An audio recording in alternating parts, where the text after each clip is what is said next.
India मजलिस इत्तेहादुल मुस्लिमीन के खाते में सीट आएगी। उत्तर प्रदेश से हर ज़िले से 10-10 लोग बुलाए गए थे जी। और हर ब्लॉक, हर तहसील, हर ज़िले से लोग आए हुए हैं। 700 लोगों को बुलाया गया था और 7 तिरिक 2100 लोग अंदर होंगे और करीब 5000 लोग बाहर होंगे। जी। अब समझिए आप मजलिस का संगठन। लोकसभा आप लड़े थे, उसमें कैसे क्या हुआ, थोड़ा सा उसके बारे में बताएं। लोकसभा पे हम 4थी पोजीशन पे थे और जो मेरा पीडीएम मोर्चा था उसमें सबसे अच्छा वोट मिला था। दूसरी बात, उस टाइम एक लहर चल रही थी बीजेपी एंटी बीजेपी, और हमारे राष्ट्रीय अध्यक्ष जी ने सिंबल ना देने का फैसला लिया था। तो अगर हमारा सिंबल होता तो बहुत अच्छा रिजल्ट दिखता आपको। फिर भी हमने जो और छोटी छोटी पार्टियां हैं, चंद्रशेखर जी की ले लीजिए और जितनी भी, उन सबसे अव्वल हम रहे। बीएसपी के बाद एमआईएम की पोजीशन यहाँ पे। क्या वजह, सिंबल आप मांगने में विफल रहे? नहीं, बैरिस्टर साहब ने पटेल जी से, जो विधायक हैं हमारी, उनसे कहा था कि आप अपने सिंबल पर लड़ाइए, समर्थन मेरा रहे, बैनर आपका, उस पर लड़े थे। तो मजलिस और उसमें बहुत फ़र्क है ना। पीडीए गठबंधन को कैसे देखते हैं आप? पीडीए में मुसलमानों का खास कर कहीं सम्मान नहीं है। आप देख लीजिए, जिस तरह से माता प्रसाद पांडे जी को विपक्ष का नेता बनाया गया है, पांडे जी को बनाया गया, वही हम कह रहे हैं, मुसलमानों को सम्मान नहीं। आप, हमारे सांसद कभी हुआ करते थे लखीमपुर, सीतापुर, आपका ये बहराइच, आपका बदायूं, अलीगढ़, मुरादाबाद, रामपुर, सारे मुस्लिम टिकट काट दिए अखिलेश यादव जी ने।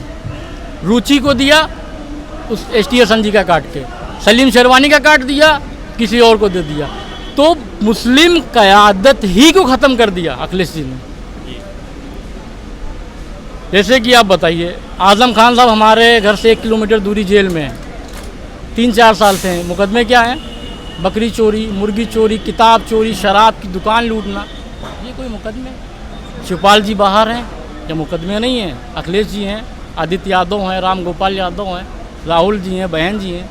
लेकिन क्या वजह है कि मुख्तार साहब मारे जाएंगे, अतीक साहब मारे जाएंगे? समाजवादी को ही निशाना क्यों बनाते हैं, जबकि समाजवादी मुसलमान भर भर के हैं, ज़्यादातर मुसलमान समाजवादी पार्टी को जब हमने वोट दिया, उसने 2012 में कहा कि मुसलमानों 18% रिजर्वेशन दूंगा उनके मैनिफेस्टो में, और उसके बदले में दिया गया। खालिद मुजाहिद, तारिक कासमी का इनकाउंटर हुआ, मौलाना दोनों, डीएसपी जिया उल हक का इनकाउंटर हुआ, इनके मंत्री पे आरोप लगा, रघुराज प्रताप सिंह, और दादरी में कांड हुआ। तो बहुत सारी लिंचिंग, सारी चीज़ें, मुसलमान मारा जा रहा। और दोहरा चरित भैया जी का ये, कासगंज में एक चंदन दंगा हुआ, मारे गए, उसके लिए 30 लाख एक नौकरी, वहीं पे एक मुस्लिम भाई मारा गया उसी दंगे में, उसके लिए कुछ नहीं। 27 में मुसलमानों ने ही ठाना है कि अखिलेश जी को लाना है। नहीं, मुसलमानों ने ये जिम्मेदारी अपने कंधों से उतार दी।